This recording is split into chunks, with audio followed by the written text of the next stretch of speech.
just because I felt bad for them and I tried to help them, yeah, and we it's know. come back to thanks.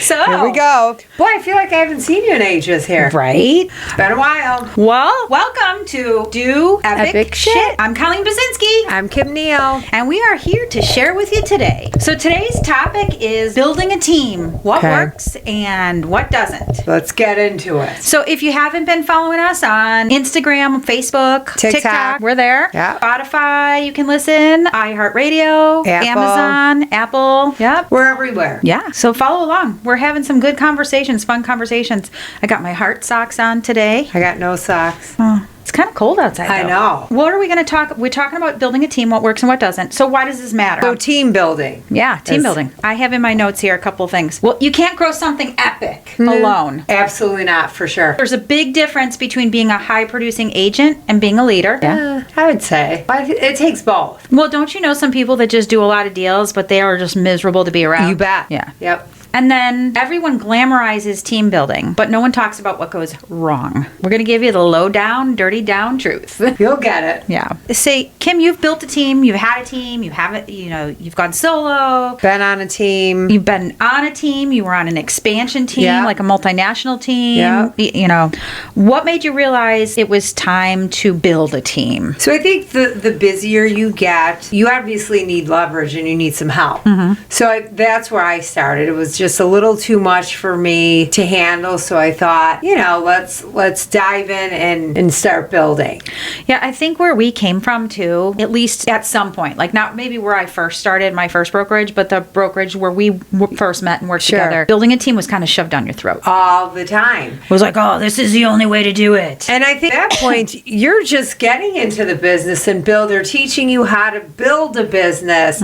But then it goes from building a business into a team. And for me, it soured me. Yeah. Not that I don't think they're beneficial. Well, I think we have the benefit right now of building it the way that we want to, based on what we know worked and what didn't work. And even some of the gurus, like the models that worked, I think back then, some of them are still solid foundational models, but a lot of them, the world has changed, and I don't think that they've changed with it. I agree. So I would agree that nobody can succeed 100% alone. Like everybody needs help at some point. It's like anything. You have to grow that business. Then you start to leverage pieces out. I just feel like, for me, there's a lot of moving parts to a team. Not just, you come on my team, you come on my team, I'll take half your money, I'll spend more money, and then I end up by myself. Well, I've got some good bullet points here. I'm going to share some of these with you, and I bet they're going to get the wheels turning, where we can share some good stories and some things that... So I have, don't build a team to stop working. I see so many people like, oh, I can sit back and just... I'm going to get out of production. There you go. You build it to level up. You build it to expand your resources, to leverage resources.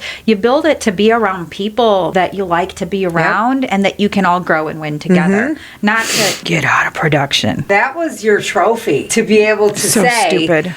So freaking stupid. I'm out of production. That was like you wore that badge with honor. Yeah, no. When you couldn't be so far removed from it. Well, and I think you get out of touch with what the consumer wants, you too. Do. Like, so I was out of production, but not because I was building a team. Yeah. But I will tell you, it also caused me to be out of touch with what the consumer wants to some extent. And since I've been back in it, a couple of years now. So it's been almost 2 years back in production. So like, I feel like I'm grounded really well. I have all the foundational principles that I had from the past, all my experience from the past, and now like what's working now and what's not. I will tell you that you get out of touch with what's going on if you're out of production completely. I also have written down a bullet point. A team is not passive income, it's leadership. What do you think about that? Yeah, I would say. Well, I don't know. When it's done correctly. I was going to say, if it's done correctly. How many people do you talk to, or how many people are doing it correctly? I think that's where there's very few that do it correctly. And that's where it gets frustrating for me, because I see it, I watch it, I was there. And I would say if you had 20 teams, 3 are running right, the way that it should. Well, and what's right too. So like what's right for us might not be what's right for something else, someone else. Because the way we have ours set up now, we've got like a couple of tiers to it. So we've got our network, we've got our group, we've got our team, and we have different levels so that people can plug in at the level that's right for them and their lifestyle. Because just as you go through different different seasons of life, you're going to have different needs and wants. And I want to be around people that I want to be around, that we can build and grow together, and that it's a mutually beneficial relationship. And I see too many teams that it's about the team leader's ego, about their pocketbook, and how much they can make off of other people. And that's a shitty way to grow a business. Well, I feel like that's why a lot of teams fail. And I think that's the beauty now, is you've made so many mistakes building these teams and being involved.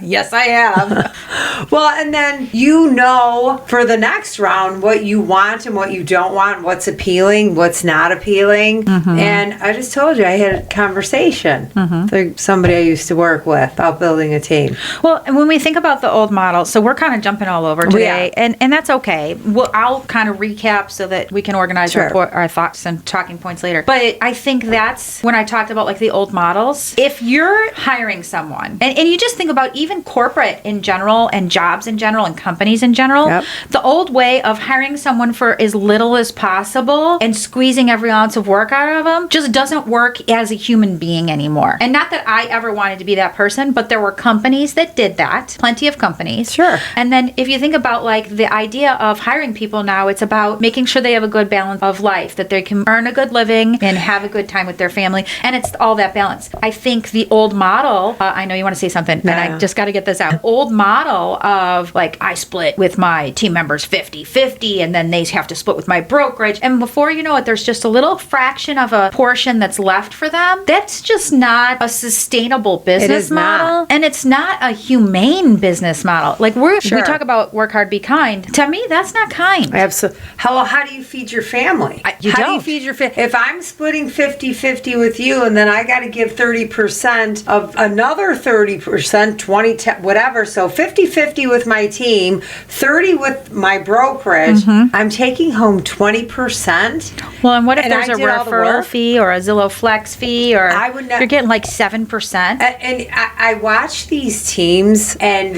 I'm killing it at 40 million. I'm killing it at 80 million. And I'm a Zillow Flex agent, which is great because you do get the leads, you build. Yeah, we're not the ones that are going to dog the lead aggregators, Zillow, Redfin, Realtor.com, because I think Movoto. They all have their place in this industry. And I feel like they help you build your business. I've used one of them for leads for many years, and it helps you build your business. What I think is misleading for me, and I can only speak for me, when I see other teams that are doing 40, 50, 60, 70 million dollars, and then I see, as you talk to them and you say, hi, I'm a flex agent, I'm a this agent. So here you go. You're splitting half with, the internet company, you're splitting half with your team, then you're splitting another portion with your by the time you're taking home 10%. Well, you think about it of a pie. If you split that pie in half, and then you took that half and you split it in half, and then you took that half and gave 30% of it away, and then you had another little fraction out of that for your taxes and whatever to Uncle Sam, what are you left with? Like a little tiny sliver of pie? How are you going to eat? That whole pie could feed you. But on the flip side, there's costs. Go ahead. Yeah, I was just going to say that little sliver of pie, now bring that home and split it with your family of 4 or 5.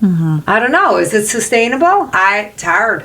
I think there's a happy medium out there, and I think there's a lot of people that haven't found it yet, in my opinion. So anyway, that's my thoughts on that. I will say, though, building a team slow and steady can make sense, and having the right leverage can make sense. You bet. I think there's benefits definitely to have a team. I mean, if you have your TC and your buyer's agent and showing it, like they all bring value to the team. That's how you can grow. There is a happy medium you have to find within that. Well, and I think you said something like your TC, and so we have a marketing assistant, a transaction coordinator, an operations manager, and then we have agents on our team, and then we have marketing group agents that collectively network together and brand together and pool resources. So there's different levels. I think for us it works. That might not work for everybody else. So there's risk and responsibility in everything. So you have to decide which risks you want to take and who you want to hire. And I think also, we'll talk talk a little bit about this is outsourcing or offloading, because we just made a terrible hire recently, you and I. Wow. So we have a couple Poor of guy. so we have a couple of VAs. So we have 2 great VAs right now. VA stands for virtual assistant. We've got a marketing VA, marketing assistant, and we've got a transaction coordinator. And then obviously Corey's on hand. He's in-house. He's our operations manager. So I don't have to personally hire or oversee the virtual assistants, because he's handling that and responsible for all that, which is great. Now, I've been working with Corey, and then even I had his wife Kiki worked with me for many, many years. So they've I've trained them over the years and helped lead them and develop them and grow them. So I have trust in him that he's going to do what's needed to be done. But he still comes to me. We still meet regularly. We still talk regularly on how to do things. But I was going to say, we made a hire recently. I was like, we need another assistant. So we've got this podcast thing going, right? And so we have all of our support staff for the team and the group and the network together. But you and I are doing some side projects, right? Let's just call it the way it is. So we want to build our individual sales a little bit more. We're doing this podcast, obviously. We're doing some other kind of growth strategies in terms of passive income and investment and things. And so we were looking for a second, like basically personal assistant for the both of us. And so we thought about doing a virtual assistant. So which I still think is a great idea. We're going to. I just think I'm going to personally interview the people instead of offloading it. So we outsourced to a third-party company to do that for us. What a freaking disaster. It's still a disaster. Yeah, it's been over a month. We don't have a person. We had a person. They worked for 3 days. I spent 3 days. So one of the things that I've learned over the years is you're going to get out of a hire what you put into them. So I did know that. I did do that correctly. You did. And it was really good. It was good. And we've talked about AI. If you guys aren't using AI, you are missing the boat. I know you hear everybody talking about it. It's like all the rage right now. But it literally, I think AI saves me hundreds of hours.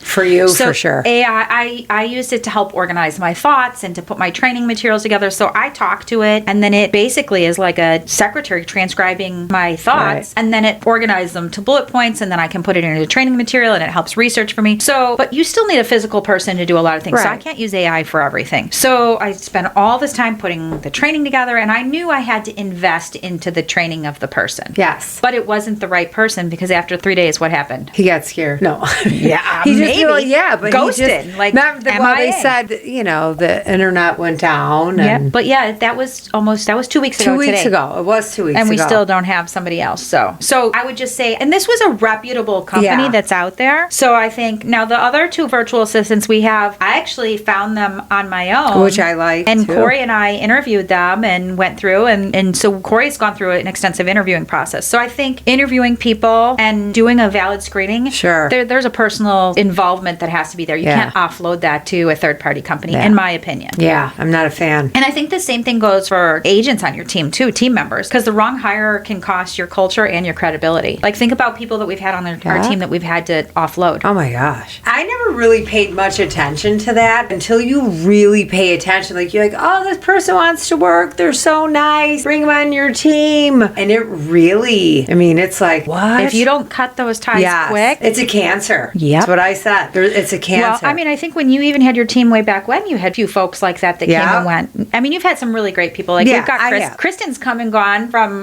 she was on your team. Yeah. She was just at the brokerage, and now she's in our team now. Like, she's a good team member. But also, things ebbed and flowed based on the structure of the brokerage and the team structures we had, and also, your personal journey in your life. Unless, we all, can sever ties with people. And I feel like it's you as the team leader, how you choose to end those relationships.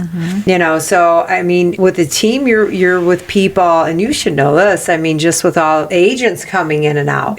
Some that you're like, hey, ooh. And maybe I'm giving myself too much credit and coming from a place of like, I'm so great. But I think I have a lot of experience in this regard. And I will say that there are plenty of relationships where I thought I tried to end them gracefully in the correct way. And that depending on the person, they still went sideways. That's true. But I think as the leader, all you can do is always do your best to end it gracefully and to let go and move on. And I would say your team not only consists of the agents you hire and the support staff you hire, but also the vendors that you're in business with. Oh, God. Because we've ended relationships with vendors that went horribly wrong, and then we've had some that went just fine. Sure. And sometimes I've done it right, and sometimes I've done it wrong. What I've found is communication is probably the best. And also, don't always feel like you have to share your side of the story or be right. Sometimes it's best to just say, okay, yeah, you're right, and move on, even though they're not right.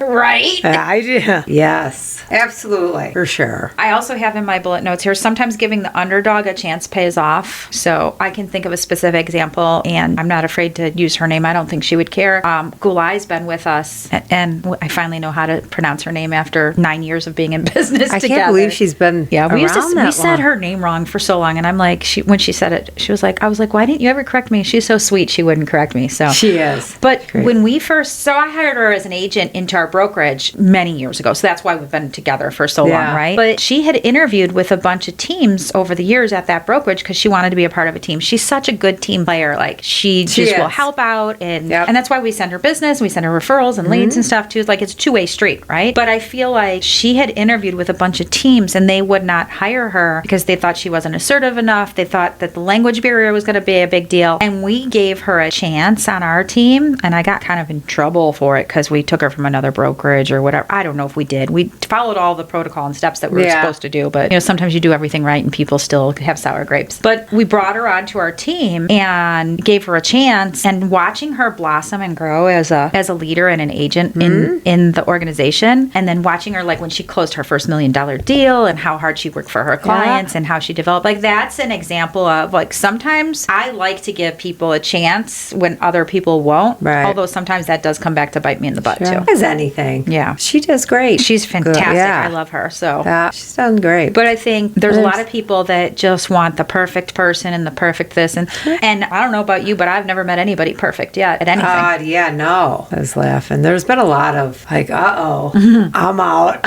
When would you say people kind of jump in too quick and shouldn't be hiring or growing a team? Well, when you're in the business for a year, I think it goes like anything. You kind of follow, when you're a kid, like, don't be the follower, be the leader. I feel like the culture we were involved in was just like that, was be your own leader. But I think what I'm hearing you try to say, and I don't mean to interrupt you, I'm sorry. No, not at all. Is they almost made it feel like you were less than if you weren't the leader of the team. Like that you were on a team or that you were a solo agent. Like, oh, what's wrong with you that you're not building a team? Absolutely. You're not good enough. You said it perfect. Because I could see where you were going with that. And I'm like, and I think that's so terribly awful and wrong because there's so much value in being on a team and being part of a team. And as a solo agent, it takes you 3 and 4 years just to get acclimated and dealing with other agents and speaking to other agents and learning the business. I feel like it was stressful. What I hear you saying is that you need to know how to walk the walk and talk the talk before you're bringing other people on too. Yeah. And then you end up hurting people's feelings because you don't know. You're still learning. Because you don't have a freaking clue what you're doing and you're trying to teach other people how to do it and you think you know what you're doing. You do. Because it takes a long time to learn this business. Yes. I'm 25 years in and I'm still learning shit every day. Me too. There's plenty of times I'm like, uh-oh. And then, building a team, like you said, you get the wrong person on there and you're not showing them or you're not teaching them, that it's like cancer. Oh, I was on that team and that they did this. And they said that and they only paid me this and I have kids. So I hear a couple of things that you're saying there and I just want to organize those into points. Like, one, you got to pay people and treat people fairly. Yes. You got to know what you're doing and walk the walk before you start growing into a team. Like, being a team leader is not all that it's cracked up to be. You bet. And number 3, you have to have some structure and some training and some systems involved. You have to. Like, one of the things when I jumped back into production and you and I talked about this, actually, when I first came here, I wanted you to come with because I knew I couldn't bring people on and build my production and coach and train them at the same time. And I wanted you to come be our coach, remember? Right, yep. And then you bailed on me. Yeah. Well, you came eventually, but did. I was like, man, okay, that's not going to work. But anyway, I knew, which is why when we initially started growing this, like our little organization, I wouldn't bring on a bunch of agents right away. I didn't go out actively recruiting and growing. Even with the 20 plus years of experience, it wasn't like, okay, let's just build this really quickly. I'm like, I went back and I was like, okay, now I need to write a foundational coaching program because I need to have something that I can give these people. And yeah, there's a lot of stuff in the industry, but it needs to be customized and specific to what you're doing for your people, right? Like in your team, in your organization. And then, so we did that. And so we wrote that, and then you've helped me with that. And so I feel like we had to have systems and structure in place. We had to have a good compensation model. And then we had to be in business with good people. We've said this on a few other episodes that who's in your circle matters, right? So like you can bring someone in who like is going to be just, and we've had a couple people come and go in all my different businesses and teams that like we brought them on because we thought they were like, you know, the race horse or whatever, and nobody wants to be around them. And you're like, you got to go. You treat people shitty. Yeah. You're rude, or the ones that just can quote things out of a book but don't actually know how to do anything or don't want to do anything. They think they want you to do it. I've been used and abused way too many times by too many people that want me to do, because I'm a workhorse and you're a workhorse. Like I will never bring someone and allow them to outwork me, and not from an ego perspective, just from a like I'll feel guilty perspective. Yeah. I'm never going to sit back and although it may have appeared that way to people at times, one of my faults is I need to communicate better and share the things that I'm doing. And I would say you too, because you just do it and people don't realize. They think you're just Kim's just out there and business falling in her lap. They don't realize what you're doing to get the business. Oh yeah, I think a lot of people. Yeah. Well, and I feel like too they only see, oh, you have 10 deals. Well, for the past 3 months, I've been cultivating them and working. So when you were on a team before, because I remember, I remember there was. Tell me how you felt when you were on this team and things were not all rainbows and unicorns. Which I was on a team, and you were already a successful producing agent at that point. I was already a capping agent. Yeah. But I think what made you decide to want to do it, and then what went wrong when you got there? That's where I was going to start. So, and I think a lot of it was glitz and glamour. You see, like these people are up on stage, and these people have big businesses, and what are they doing? They got to be doing. Maybe I can learn from them. And really, a lot of it, and I hate to say it, is smoke and mirrors. It just is. In this business, it's there's a lot of bullshit out there. There's a lot of shit. Yep. And in this business, and I think we're all trying to. You hear something and you're like, oh, I'm going to try that. It's a lot of It's like a lot of shiny objects. Yep. And the bottom line is it's consistency and hard work, and a lot of it. So for me, I was in the grind for 2 years. I was just starting to build. An opportunity, came my way. Like joined this team, and it was an expansion team. So I was the leader here, but had a team in other states. Yeah. Well, first of all, and I didn't know any better. How is somebody in, I don't know, Utah, and I'm just saying that, going to tell me how to handle a situation in Illinois when... Yeah, local customs can vary from place to place. That was off. So, I mean, that starts your conflict. Like, what? You don't know what you're talking about here? Well, that's also why before, so like we're multi-state now, right? Right. Like the Forward Group, not Reel's national. Yeah, Reel's in all 50 states, Canada, whatever. So that's national. But our little group is multi-state, but we didn't expand to any states that we hadn't done business in first, so we knew how to do business there. Right. And it's... personally. Yeah, and it's a lot different here. Even Indiana, right across the super... completely Florida. Different. Florida, they're all completely different. Yeah, we didn't bring on other agents there in Florida, even an expansion leader, until we had actually been licensed and done deals there first. And then you're, as the person here, so in mine, they call it an expansion team. Here, I'm still running my own business, trying to run their business. Then I'm splitting my personal deals. I'm splitting their deals. It just became, it was overwhelming. But how did I get there? Opportunity presented itself. I wanted the shiny object. I wanted a shortcut. What's the shortcut to get me there? You wanted to go to here, and you saw that as a way up there instead of climbing the stairs to get there. It was, look what they're doing there. They can bring that here, and I'm going to go from here to here. But you probably got taken advantage of a little bit, sure. and I will accept some responsibility for putting you in that situation, and I didn't know any better either, because know. the way that it was presented and taught to us, we're like, oh, this is great. But do you remember then? That was the up and coming. Everybody was starting expansion teams. But you did learn some things when you were there too. I learned what to do and what not to do and how to treat people. And, and it really made me understand the money aspect of it.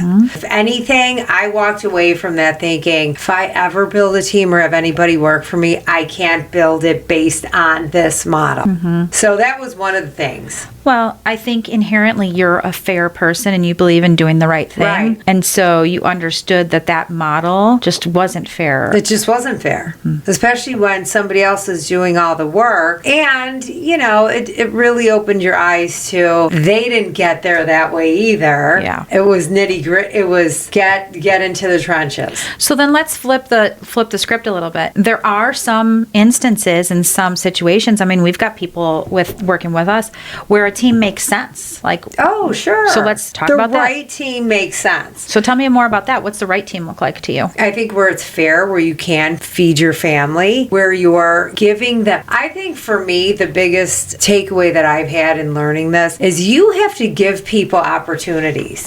You have to give them value. A lot of times these teams don't bring a lot of value.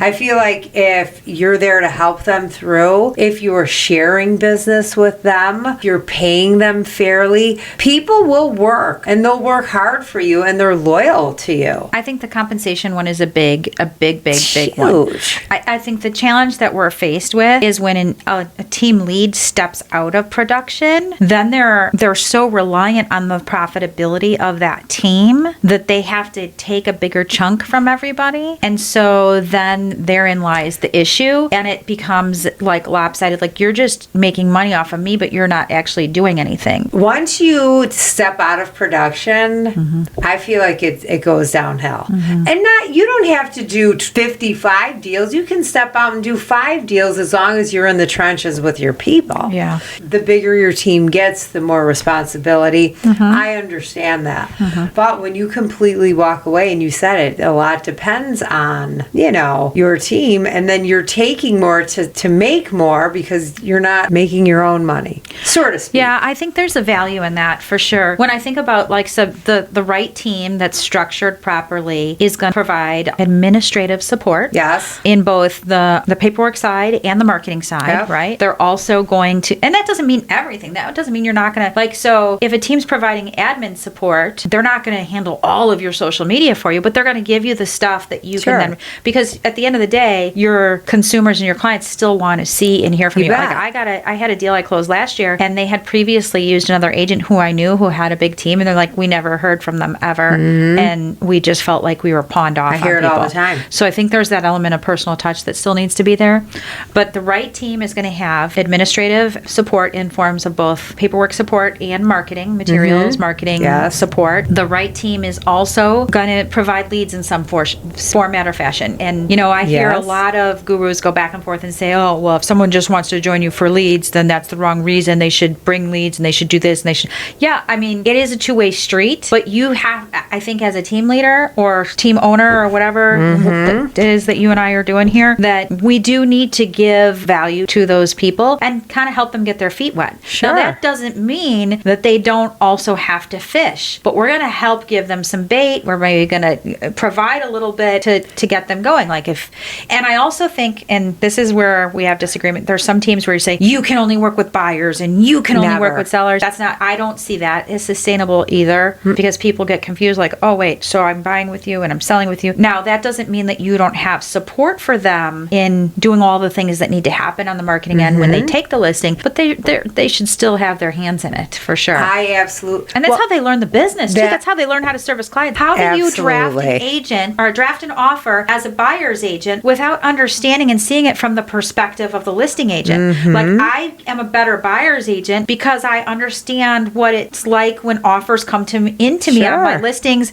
and why, like, when a buyer's agent sends me this crappy offer and I'm like, well, this sucks. Why would this benefit my seller? Like, I think you can see things better from a different perspective when you've walked in those shoes. Well, yeah, time when you're doing both. Yeah. So we said admin support in both marketing and paperwork, leads. Yeah. I think technology is a big one too. All these companies claim like, oh, we'll give you this, we'll give you that, we'll give you that. I don't think they can give the level of tools that you need to function at a really high level in this business. I think you're going to either have to spend a lot of your own money or join a network or a team that pools their resources to be able to well, it's just buy like those sources. Everybody's got a CRM to offer. Everybody's got this to offer. So you go there based on that, and you're like, oh, this team does this or this brokerage does that, and they're sort of speak a team. Yep. Mm-hmm. You know, if I walk into at Properties, I expect them to have the bomb of their I have no idea what they have there. Well, they have a whole bot. It's actually nice, but whatever. Yeah. Like you expect that, and then when you don't get it, or you have to pay a small something for that, you're like, but wait, I don't what?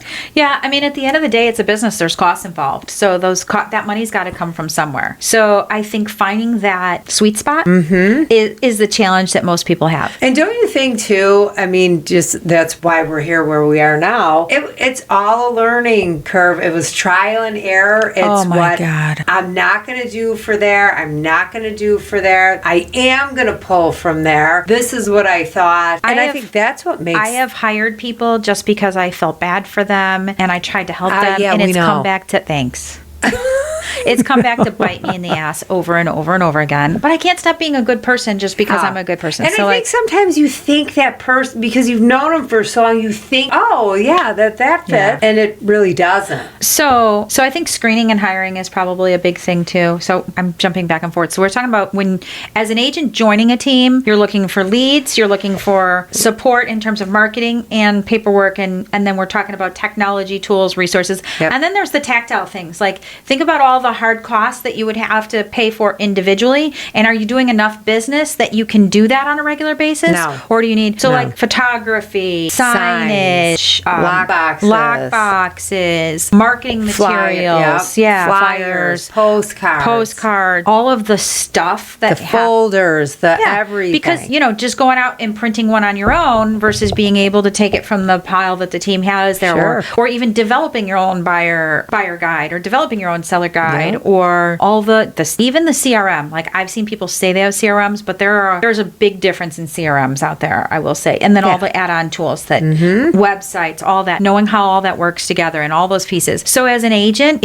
I think newer agents definitely should join a team to start out, because it'll get your feet wet. You're going to get business faster. Now, I didn't do it when I started out, and I feel like it took me 6 months to put my first deal together. I would have been in that much faster if I could. But at the same time, back then when I was in it, there weren't a lot of teams, and the ones that were far and few between in terms of... Back then, you've been in the business longer than me, but a lot of it was husband-wife team. Yeah. It was two people. Or mother-son. Yes. Yeah. Like, I feel like there was never really more than two. Yeah. And they were very... Well, I mean, my first team member was my husband.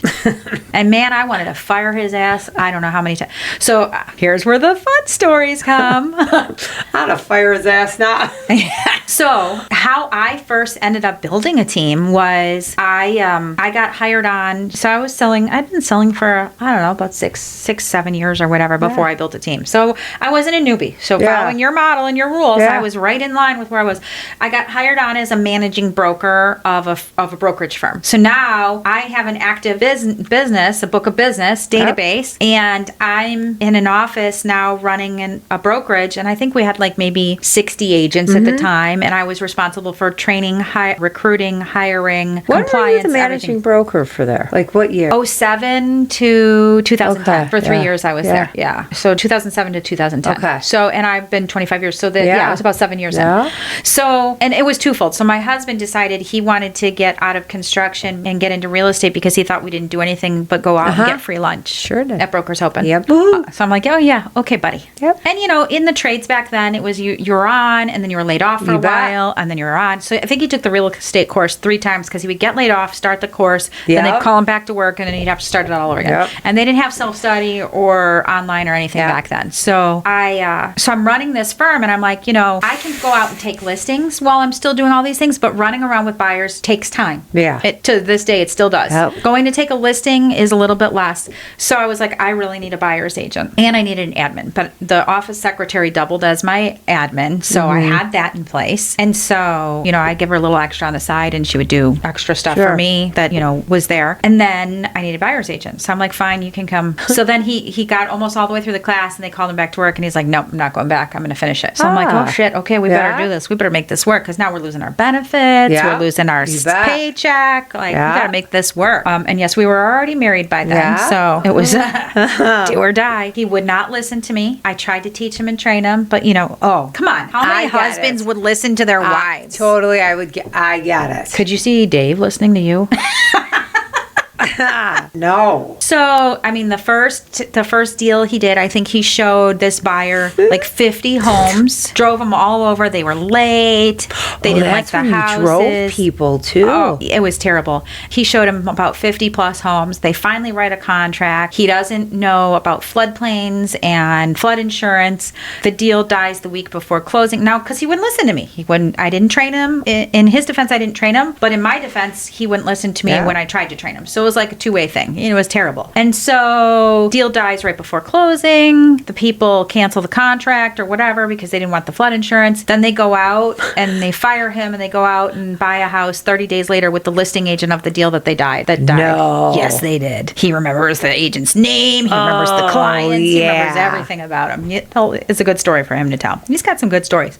So that's kind of like my first getting my feet wet. Sure. So when I came to the brokerage we were at, it was me and him and an admin, and we had kind of built a good little business. And then we had the short sale, the crash of the market, and we had the REO business, and we didn't really. We had a few REOs, but we didn't get a lot of REOs because I remember it was REOs. Even to this day, the agent has to put a ton of money out there. These banks expect you to put all your money on the line, all the utilities in your name, all the winterizing, the clean out. You pay for all that up front and maybe get reimbursed later. It's risky. So we didn't do a lot of. We did some. We had a few REO accounts, but we mostly did short sales. We did a ton of short sales. I wrote a blog about short sales. We were short sale expert. And so we did a decent little business together. He dealt with a lot of divorce situations with short sales, got a gun pulled on him a couple times by angry husbands. And we had a good thing going. And so we end up moving to the brokerage where we were together. And I get there and they're like, you're not allowed to sell real estate anymore if you're going to be in a leadership role at this company. So I literally took this team that we had built, and it was just husband and wife, just the two of us, and our admin. We had to leave our admin behind at the brokerage when we changed brokerage. And I go to Bart and I say, here you go. Here's the team. It's all yours. The business is all yours. And he's like, what team? It's me. And I'm like, well, good luck, figure it out. And so that was kind of like the start of our team building. And I think, who his first admin that he brought on was? Who? Corey. Was it? Yep, part-time Corey. And then the office, I stole Corey from him, and then he had to hire, and he went through a few more admin. Right. And I, over the years, helped him build that team. Yeah. But I would say, we did a lot of trial and error. So I would help him from an out-of-production standpoint, but not an in-production standpoint. Right. And I love that we get to do this now. So back then it was a lot of husband and wife teams. Yeah. I feel like because there was if you couldn't do it, he would do it. If he didn't do it, you could that was. But I also think that there's some downfall to that because if you're going on a family vacation together, who's going to handle things? Yeah. So yeah, I agree. Business shuts down. So if you had to give some bullet points or some takeaways on to build or not to build and who. Actually, before we go into that, we were at a mastermind a couple months ago, and we had this couple of questions come up, and I just want to expand on that a little bit because I think we can add some value. A couple of the people in our mastermind were like, well, how do you find the right person to hire, and where do you find the right person to hire, and we need an admin, and we don't think we're hiring the right people. So let's talk about that because you and I have both had some really great admin, and I think we've done a really good job of that over the years. Yeah. I can honestly say that's one area where I've excelled in terms of even the virtual assistants we've had have been great. When I outsourced it to another company, that's where I got screwed over. Well, I think you're really good. One of your talents, you're really good at the hiring process, like what questions to ask. You know, I feel like that was, I mean, you guys did well with our two VAs are pretty good. I mean, but I mean, even over the years with some of the, like, maybe I didn't hire some of the best leaders. But on the admin side, I feel like we really nailed that. I only had two. And I think you've had great admin. And I still talk to them. And they're actually still in the business. Yeah, you've had great admin. So people, even though that come in, and like for me, like most of the people, except for one, stayed in the business. So let's go back and just kind of walk through the steps. Where have you found your best hires? Friends. Yeah. Not that they were my friends, but friends of referrals. Yeah. Referrals. Same thing here. Absolutely the same thing here. The best hires that I've had in all of our different businesses and through everything we've done have never been from some fancy ad we ran. No. It's always been people that we know or people who know people that we know. Yeah. With the exception of our VAs, but even our current VA, one of our two VAs that we have, she was referred or came from an ad that, I don't know if it was an ad, like we had different transaction coordinator, and she had another opportunity came up that was going to be something she liked more and get more money. So she gave us notice. She stepped out so sweetly. She's a sweet girl. But she helped us find her replacement. Which is great. Yeah. So that Corey, obviously, we didn't offload it to her. Corey still interviewed and screened, but she helped source those candidates. So I think people that you know or people that work for you have a tendency to bring in other people. Like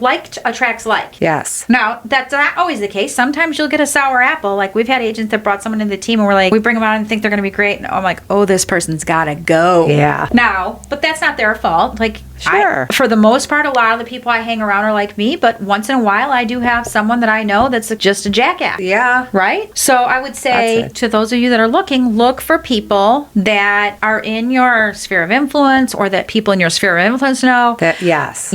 Ask people. I mean, some of the best hires I've had, I've asked, Kiki. I mean, Kiki was an amazing hire for me. I wish she could come back to work for me again, but she's got two little babies she's taking care of full time at home. In due time. Yeah, she'll be back eventually. In due time. We're holding it out there. But Corey was working for Bart at the time, or maybe the office, I don't remember. And I kept asking him, like, who do you know? Who do you know? Who do you know? And I remember he said to me, he goes, well, my girlfriend Jackie is way smarter than me. And I'm like, good, let me have her number. He's like, I don't know. I'm like, just let me talk to her. Come on. Yeah. And I don't know if smarter. I think they're both very, very smart. They're both great. Yep. Great workers, good work ethic, resourceful, great people. Yeah. But that's what I mean, where people know other great people. I feel like a lot of good hires come from that. Mm-hmm. Now, I know at our other brokerage, we were taught like this huge, long, drawn out training or hiring and screening process, which I think there were parts of it that were good, and there are parts of it that were bullshit. Yeah, I can't say they were all bad. Like that whole, was all bad, but a majority was bullshit. A lot of smoke and mirrors. Yeah, I would say that dig deep, ask a lot of questions. Now, when I think about some of the people that I've hired that have been with me a long time or that were really great, I did follow a lot of that process, like going through. So when you take that initial interview, do a great job, ask great questions, check references. When you skip the reference check, it comes back to bite you in the ass. You find out the person's like psychotic or whatever, right? I would say take the time to sit down and get to know them, know what's important to them, and then be kind. I feel like that's, not in every situation, but I think respect goes a long way. If you respect them and they respect you, you can even part respectfully. Yeah. And you've got good friends that work with your team that are on their own or doing different things now. And actually, that's actually a good point that you bring up. They came in under me because of me, and they've left. We've left on good terms, and they're successful agents or successful admin. All of them, but one. And I think that's a good point, is that to keep in mind that every person comes into your life for a season or a reason. Sure. And that doesn't mean they need to stay with you forever. And you don't have to go scorched earth just because they leave. Absolutely. I when someone does that, I'm like, okay, so we're not going to work together anymore. That's okay. There's nothing wrong with that. I've actually there was a girl that we hired on our team initially, and we were out of the area. And so we probably over jumped the gun in terms of being able to support her at the level that we wanted. But she was so afraid to tell tell me that she was going to leave the team. And I said to her, I said, okay. And she was like, what? And I was like, I want what's best for you. I don't need to keep you here or get mad at you because you're leaving. If this is not what's best for you and that's what's best for you, I want that for you. Because I would like to think that I'm a good human. And as a good human being, that's what we want for each other, is we want them to flourish in whatever opportunity is best for them. And it makes you, as the leader, like you're like, oh, okay, nobody walks away feeling bad. You don't have to. In an agent situation, you still want to keep them. Well, but they don't have to be on your team. Well, what's great about it is we still have the relationship. We're still friendly. We're still whatever. She actually is still within our company, just not on our team. Yeah. She's flourishing, and we've referred business back and forth to each other. So like it's been a win all the way around, and I didn't have to just hoard and hold on to people just because. I think that's when you come from a scarcity standpoint. If you come from an abundance mindset, you're going to have the opportunity to have other people come into your world. And it's okay that people come in and out of your world. And don't you think sometimes when they come to you and say, well, I don't want to be here, but sometimes not only are they relieved, but you are. Oh, yeah. You're like, well, they just weeded themselves out. Well, that's great. We ended on a good note, I love that part, yeah. Yeah. And sometimes you're like, whew, that left me off the hook. Bye. Yeah. So I think it's all in how we handle it. And I think the more you get into business, the more you do it, the more, you can handle it better. Yeah. And I think also the next point I would make is once you find those people and you bring them in, you have to set them up for success. You bet. Oh. We've talked about this before. We still talk about it. It's so important because then if they don't succeed, you as the leader have to take responsibility. Like you just said it, like maybe we didn't set her up for success like we should. Well, that's why with this last VA, I spent so much time like making sure that I had all my training materials and my manuals. And also when we were adding agents onto the team, why I wrote that 12-week coaching program. I'm like, I have to have this all laid out and organized in a system and a structure so that I can best support them so that they can be successful. Because then I can walk away from any hire or anyone I bring into my relationship or my world and know that it was not me. I can leave in good conscience knowing that I did what I could. At the end of the day, it's a two-way street. The hire still has to do the work, whether it's an admin hire or an agent hire or whatever. They have to bring what they need to bring to the table. But I can feel if I set them up for success with a good training plan and a good, like the new admin, like I spent almost all day for the first 3 days pouring into them. They had support, they had structure, they had videos to refer back to. They had resources to read, materials. And I sat there and step by step showed them things. I'm like, okay, we're going to do this. We're going to record it. And then you're going to do it yourself. And so I think but the same thing with an agent too. As an agent, a team leader hiring on agents, they don't know how to open a lockbox even. Like you have to show them everything. You have to teach them what they need to know. Now, some of it's going to be common sense, but if they're representing you, you want to be out there, you have to set them up for success. Sure. So I think it's good people that look for people who are like the people that you want to be in business with, and then set them up for success. And then I would say the third point is to delegate, not abdicate. And what I mean by that is like give them opportunities to do things and give them the work, but don't just throw it at them and walk away and expect them to figure it all out. You want to give some confines of structure around it and deadlines and goals and something to work with. Sure. Yeah. Well, I was going to agree and say I did that. Or here you go, and you expect that team member who's new, and then you're mad at them because they didn't get it. And I would say the last thing is opportunities for growth. For sure. Super important. Yeah, that one. We're out of time already. Gee, are we? Yeah. So I would say we can dig more into this on the next episode, right? Team building? Well, maybe not team building, but what opportunities for growth look like, how to keep people with you, like how to create an environment that people want to be a part of. I like that. Yeah, a winning environment. Because it took a while. Yeah, I mean, we've done a lot of things wrong. I think this was good. What do you guys think? If you give us a thumbs up, follow us. us, check us out. Comment. So, team Yeah. building. It's not for everyone, but it has some great benefits. And don't jump in too quick. Don't do it just because you want to take advantage or be lazy and get out of production. Building a team is not for everyone, and that's okay. Do it for impact, not ego. Yes. And the right people can change your life. That's true. So hire slow, fire fast, but train well. That's a good one. I don't know if we necessarily always do that. You know, I think I've gotten better on that over the years, but yeah. I mean, there's a lot of truth in that, just that one statement. And leadership starts with leading yourself. Yeah. Like, I absolutely think you have to walk the walk. I believe that. But I could Like, say. I don't just sit back and say, well, I do this and I do that, and then I don't do it. No, I'm out there slinging Yeah. just like you guys are. Yeah, and I think it's super important that that's what makes that's what makes Relatable. everybody respect that person as a leader. Yep. They've been there, done that, doing it, and they're right there with us. I noticed that we have a lot of themes every single week that kind of come through, and I hear know the what same you're ones gonna say. here. So I can't wait to Yeah. hear some of those tidbits and see them out there. So comment, like, follow, give us questions. Next week we're going to talk more, and we hope to see you there. All right. Bye. Bye-bye. Thanks.